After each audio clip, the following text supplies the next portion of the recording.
Qeveria miratoi pa kohë më parë një vendim për organizimin e disa institucioneve shtetërore që ushtrojnë funksione inspektimi.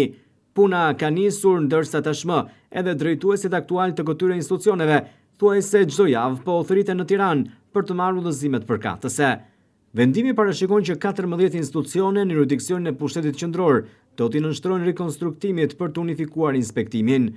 Ndër institucionet që do të organizohen janë Autoriteti Kombëtar i Ushqimit, Inspektoriati Shëndetësor, Inspektoriati Punës, Agjencia Kombëtare e Mjedisit, Agjencia e Barnave, Inspektoriati Trashëgimisë Kulturore dhe të tjera.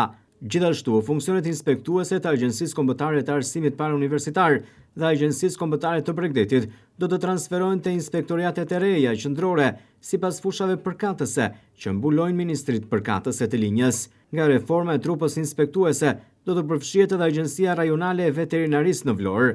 Vendimi i qeverisë përcakton afatet për zhvillimin e testimit fillestar dhe intervalet e testimit periodik, rregullat për realizimin e procedurës së testimit fillestar dhe periodik të inspektoriatit, si dhe kriteret e vlerësimit provimit.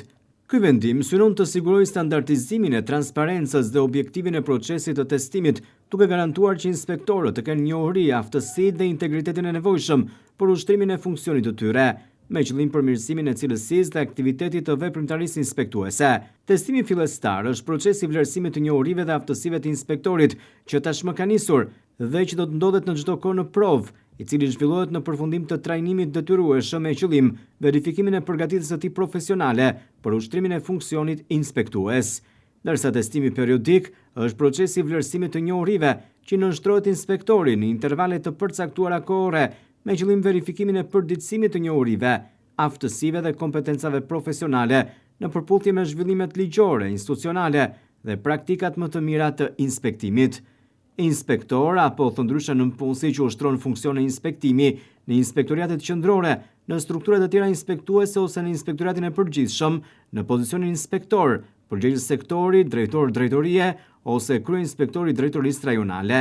Pritet që sipas ligjit të ri të ketë edhe riorganizim të inspektorëve, sa i përket Agjencisë së Veterinarisë, një pjesë të cilëve do të kalojnë në Autoritetin Kombëtar të Ushqimit apo edhe në bashki.